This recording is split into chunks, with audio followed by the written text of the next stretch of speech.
নমস্কার, আমি শুভাশিস। আমাদের একটা গল্প হোক ইউটিউব চ্যানেলে আপনাদের স্বাগত।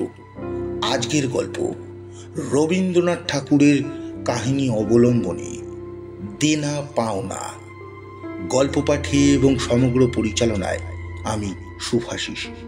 বিশেষ সহায়তা দেবযানী।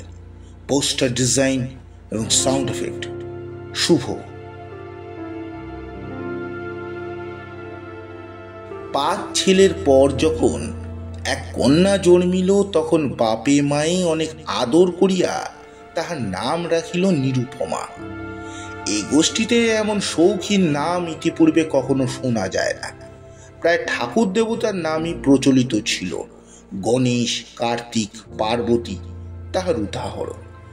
এখন নিরুপমার বিবাহের প্রস্তাব চলিতেছে। তাহার পিতা রামসুন্দর মিত্র অনেক খোঁজ করেন, কিন্তু পাত্র কিছুতেই মনের মতন হয় না। অবশেষে মস্ত এক রায় বাহাদুরের ঘরের একমাত্র ছেলেকে সন্ধান করিয়া বাহির করিয়াছেন। উক্ত রায় বাহাদুরের পৈতৃক বিষয় আশয় যদিও অনেক হ্রাস হইয়াছে, কিন্তু বনেদি ঘর বটে। বরপক্ষ হইতে 10,000 টাকা পণ এবং বহুল দান সামগ্রী চাহিয়া বসিল। রামসুন্দর কিছুমাত্র বিবেচনা না করিয়া তাহাতেই সম্মত হইলেন। এমন পাত্র কোনো মতে হাত ছাড়া করা যায় না। কিছুতেই টাকার জোগাড় আর হয় না। বাধা দিয়া বিক্রয় করিয়া অনেক চেষ্টাতে 6,7 বাকি রহিল। এদিকে বিবাহের দিন নিকট হইয়া আসিয়াছে। অবশেষে বিবাহের দিন উপস্থিত হইল। নিতান্ত অতিরিক্ত সুদে একজন বাকি টাকাটা ধার দিতে স্বীকার করিয়াছিল, কিন্তু সময়কালে সে উপস্থিত হইল না। বিবাহ সভায় একটা তুমুল গোলযোগ বাঁধিয়া গেল। রামসুন্দর আমাদের রায় বাহাদুরের হাতে পায়ে ধরিয়া বলিলেন, শুভ কার্য সম্পন্ন হইয়া যাক, আমি নিশ্চয়ই টাকাটা শোধ করিয়া দিব। রায় বাহাদুর বলিলেন, টাকা হাতে না পাইলে বর সভাস্তে করা যাইবে না। এই দুর্ঘটনায় অন্তঃপুরে একটা কান্নার রব পড়িয়া গেল। এই গুরুতর বিপদে যে মূল কারণ, সে চেলি পড়িয়া, গয়না পড়িয়া, কপালে চন্দন লেপিয়া চুপ করিয়া বসিয়া আছে। ভাবি শ্বশুর কুলের প্রতি যে তাহার খুব একটা ভক্তি কিংবা অনুরাগ জন্মিতেছে, তাহা বলা যায় না। ইতিমধ্যে একটা সুবিধা হইল। বর সহসা তাহার পিতৃদেবের অবাধ্য হইয়া উঠিল। সে বাপকে বলিয়া বসিল, কেনা বেচা দরদামের কথা আমি বুঝি না, বিবাহ করতে আসিয়াছি, বিবাহ করিয়া যাইব। বাপ যাহাকে দেখিল তাহাতে বলিল, দেখেছেন মশাই, আজকালকার ছেলে মেয়েদের ব্যবহার। 2-1 প্রবীণ লোক ছিল। তাহারা বলিল, শাস্ত্র শিক্ষা নীতি শিক্ষা একেবারে নাই। কাজেই বর্তমান শিক্ষার বিষময় ফল নিজের সন্তানের মধ্যে প্রত্যক্ষ করিয়া রায় বাহাদুর হতোদ্দাম হইয়া বসিয়া রহিলেন। বিবাহ এক প্রকার বিষণ্ণ নিরানন্দভাবে সম্পন্ন হইয়া গেল। শ্বশুরমশাই যাইবার সময় নিরুপমাকে বুকে টানিয়া লইয়া বাপ আর চোখের জল রাখিতে পারিলেন না। নীরু জিজ্ঞাসা করিল, তারা কি আমাকে আসতে দেবে না বাবা?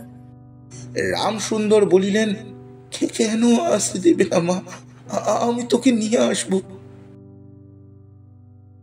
রামসুন্দর প্রায় মেয়েকে দেখিতে যান, কিন্তু বেহাই বাড়িতে তার কোনো প্রতিপত্তি নাই। চাকরগুলো পর্যন্ত তাহাকে নিচু নজরে দেখে। অন্তঃপুরের বাহিরে একটা স্বতন্ত্র ঘর 5 মিনিটের জন্য কোনোদিন বা মেয়েকে দেখিতে পান, কোনোদিন বা দেখিতে পান না।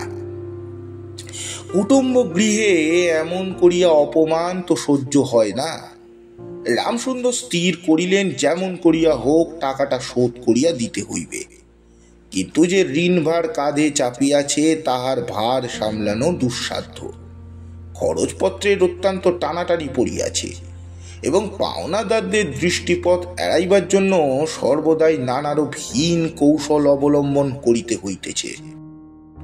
এদিকে শ্বশুর বাড়ি উঠিতে বসিতে মেয়েকে খোঁটা লাগিতেছে।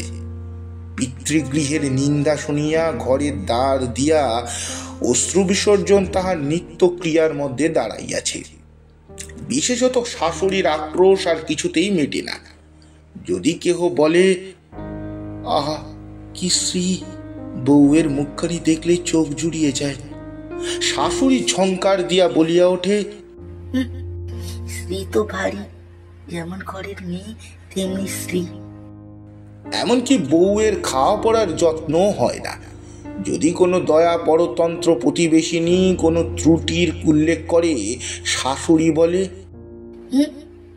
ওই ধীর হয়েছে। অর্থাৎ বাপ যদি পুরা দাম দিত তো মেয়ে পুরা যত্ন পাইত। সকলেই এমন ভাব দেখায় যেন বধূর এখানে কোনো অধিকার নাই, ফাঁকি দিয়া প্রবেশ করিয়াছে।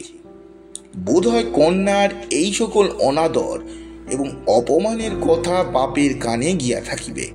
তাই রামসুন্দর অবশেষে বসত বাটি বিক্রয়ের চেষ্টা করিতে লাগিলেন। কিন্তু ছেলেদের যে গৃহহীন করিতে বসিয়াছেন সে কথা তাহাদের নিকট হইতে গোপনে রাখিলেন। স্থির করিয়াছিলেন বাড়ি বিক্রয় করিয়া সেই বাড়ি ভাড়া লইয়া বাস করিবেন। এমন কৌশলে চলিবেন যে তাহার মৃত্যুর পূর্বে এই কথা ছেলেরা জানিতে পারিবে না। কিন্তু ছেলেরা জানিতে পারিল। সকলে আসিয়া কাঁদিয়া পড়িল। বিশেষত বড় তিনটি ছেলে বিবাহিত, তাহাদের কারো বা সন্তান আছে। তাহাদের আপত্তি অত্যন্ত গুরুতর হইয়া দাঁড়াইল। বাড়ি বিক্রয় স্থগিত হইল। তখন রামসুন্দর নানা স্থান হইতে অবিস্তর সুদে অল্প অল্প টাকা ধার করিতে লাগিলেন। এমন হইল সংসারের খরচ আর চলে না।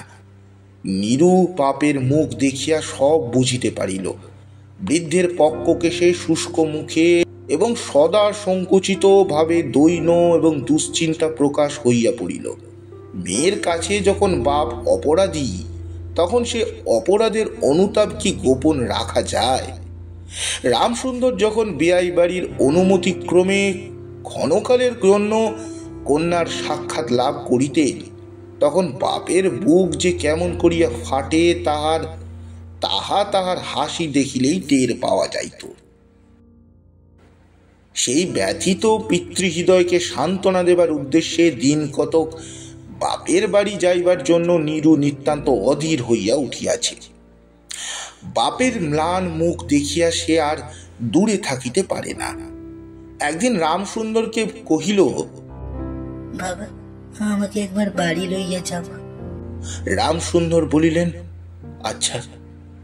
কিন্তু তাহার কোনো জোর নাই। নিজের কন্যার ওপরে পিতার যে স্বাভাবিক অধিকার আছে তাহা যেন পণের টাকার পরিবর্তে বন্ধক রাখিতে হইয়াছে। এমনকি কন্যার দর্শনে সেও অতি সসংকোচে ভিক্ষা চাহিতে হয় এবং সময় বিশেষে নিরাশ হইলে দ্বিতীয় কথাটি কহিবার মুখ থাকে না। কিন্তু মেয়ে আপনি বাড়ি আসিতে চাহিলে বাপ তাকে না আনিয়া কেমন করিয়া থাকে। তাই বেআইয়ের নিকট সে সম্বন্ধে দরখাস্ত পেশ করিবার পূর্বে রামসুন্দর কত হীনতা, কত অপমান, কত ক্ষতি স্বীকার করিয়া যে 3,000 টাকা সংগ্রহ করিয়াছিলেন, সেই ইতিহাস গোপন রাখাই ভালো। নোট কখানি রুমালের জড়াইয়া চাদরে বাঁধিয়া রামসুন্দর বেআইয়ের নিকট গিয়া বসিলেন। প্রথমে হাস্যমুখে পাড়ায় খবর পাড়িলেন, হরে কৃষ্ণর বাড়িতে একটা মস্ত চুরি হইয়া গিয়াছে। তাহার আদ্যপান্ত বিবরণ করিলেন। নবীন মাধব এবং রাধা মাধব দুই ভাইয়ের তুলনা করিয়া বিদ্যা, বুদ্ধি এবং স্বভাব সম্বন্ধে রাধা মাধবের সুখ্যাতি এবং নবীন মাধবের নিন্দা করিলেন। শহরে একটা নতুন ব্যামো আসিয়াছে, সে সম্বন্ধে অনেক আজগুপি আলোচনা করিলেন। অবশেষে হুকাটি নামাইয়া রাখিয়া কথায় কথায় বলিলেন, হা বেয়াই, সেই টাকাটা বাকি আছে বটে। রোজই মনে করি যাচ্ছি এমনি হাতে করে নিয়ে যাই, কিন্তু সময়কালে মনে থাকে না। আর ভাই বুড়ো হয়ে পড়েছি। এমনি এক দীর্ঘ ভূমিকা করিয়া পঞ্জরের তিনখানি অস্থির মতো সেই তিনখানি নোট যেন অতি সহজে অতি অবহেলায় বাহির করিলেন। সবেমাত্র ৩,০০০ টাকার নোট দেখিয়া রায় বাহাদুর অট্টহাস্য করিয়া উঠিলেন। থাক বেয়াই, থাক, ওতে আমার কাজ নেই। একটা প্রচলিত বাংলা প্রবাদের উল্লেখ করিয়া বলিলেন, সামান্য কারণে হাতে দুর্গন্ধ করিতে তিনি চান না। এই ঘটনার পরে মেয়েকে বাড়ি আনিবার প্রস্তাব কাহারও মুখে আসে না। কেবল রামসুন্দর ভাবিলেন, সে কথা কুটুম্বিতার সংকোচ আমাকে আর শোভা পায় না। মর্মাহতভাবে অনেকক্ষণ চুপ করিয়া থাকিয়া অবশেষে মৃদু স্বরে কথাটা পারিলেন। রায়বাহাদুর কোনো কারণ মাত্র উল্লেখ না করিয়া বলিলেন, সে হচ্ছে না। এই বলিয়া কর্ম উপলক্ষে স্থানান্তরে চলিয়া গেলেন। রামসুন্দর মেয়ের কাছে মুখ না দেখাইয়া কম্পিত হস্তে কয়েকখানি নোট চাদরের প্রান্তে বাঁধিয়া বাড়ি ফিরিয়া গেলেন। মনে মনে প্রতিজ্ঞা করিলেন, যতদিন না সমস্ত টাকা শোধ করিয়া দিয়া অসংকোচে কন্যার উপরে দাবি করিতে পারিবেন, ততদিন আর বেয়াই বাড়ি যাইবেন না। বহুদিন গেল, নিরুপমা লোকের ওপর লোক পাঠায়, কিন্তু বাপের দেখা পায় না।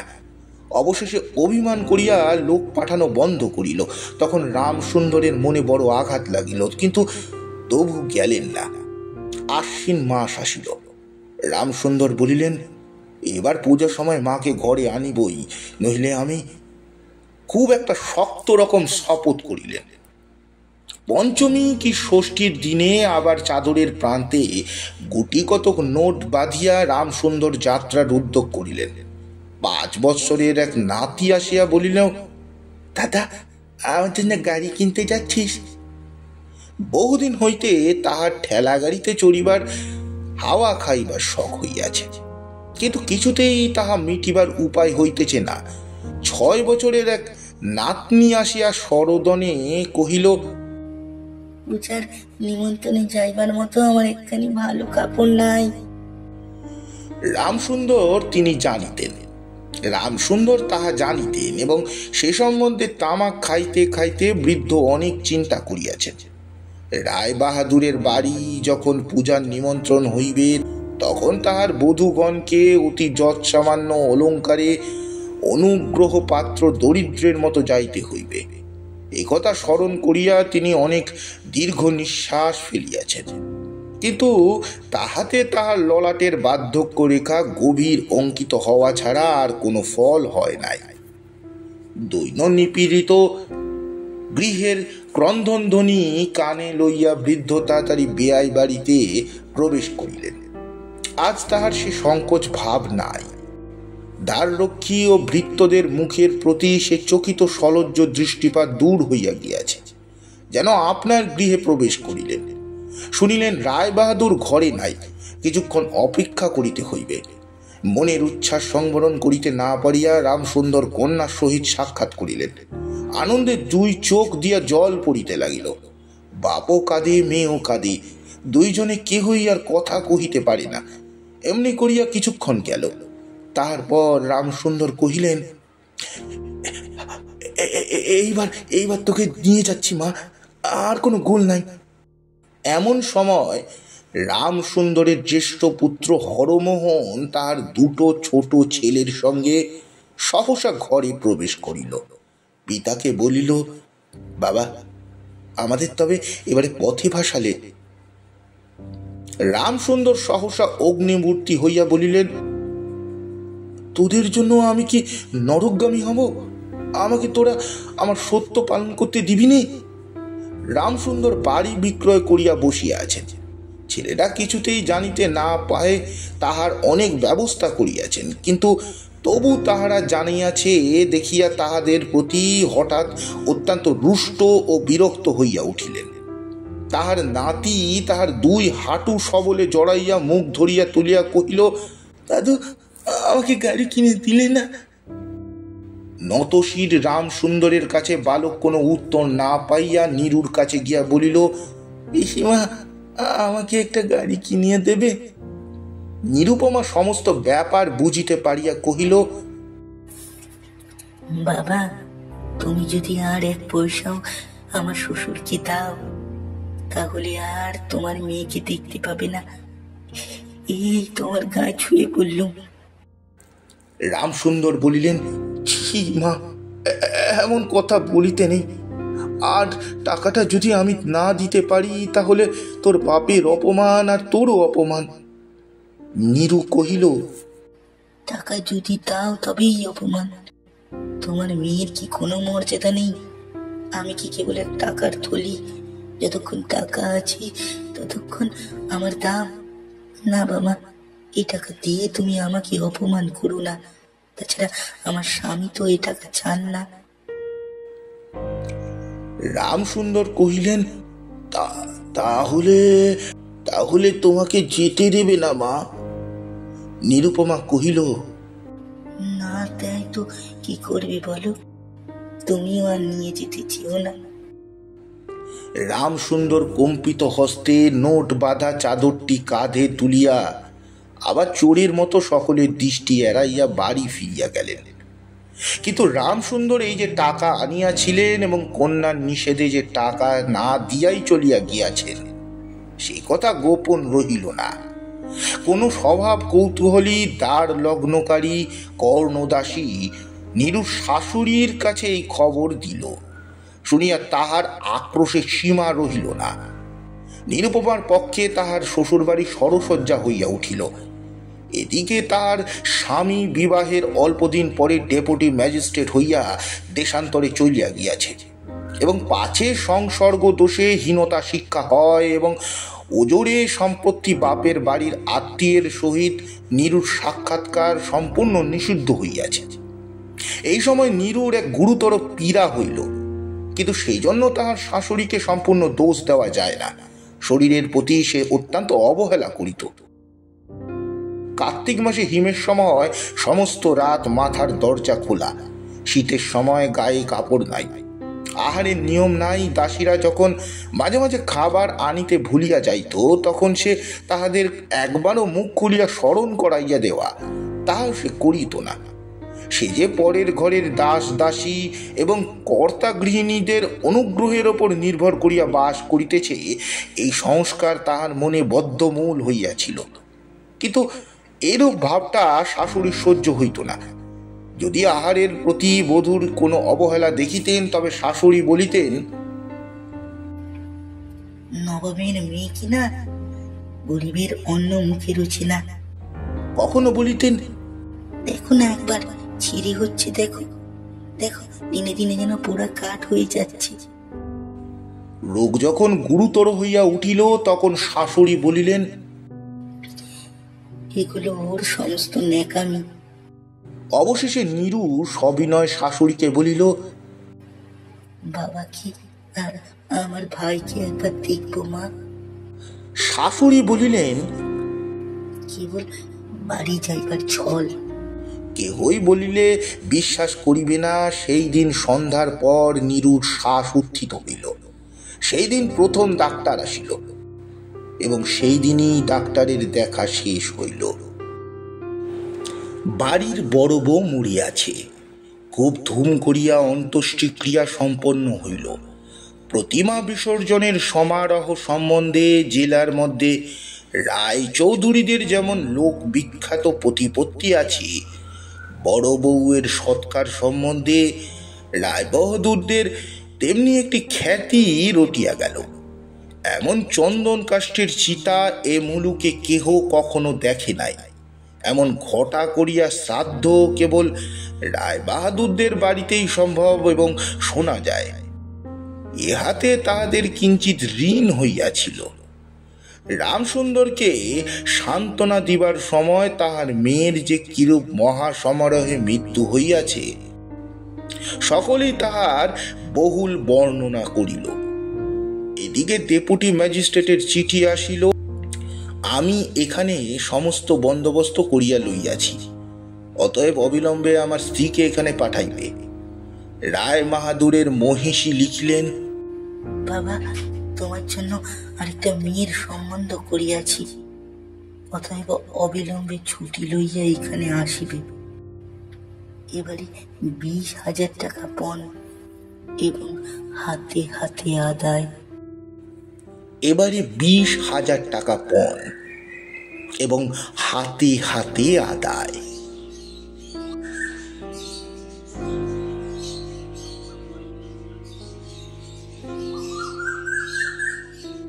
সমাপ্ত। গল্পটি আপনাদের কেমন লাগলো অবশ্যই জানাবেন। গল্পটি ভালো লাগলে লাইক, কমেন্ট, সাবস্ক্রাইব ও শেয়ার করতে ভুলবেন না।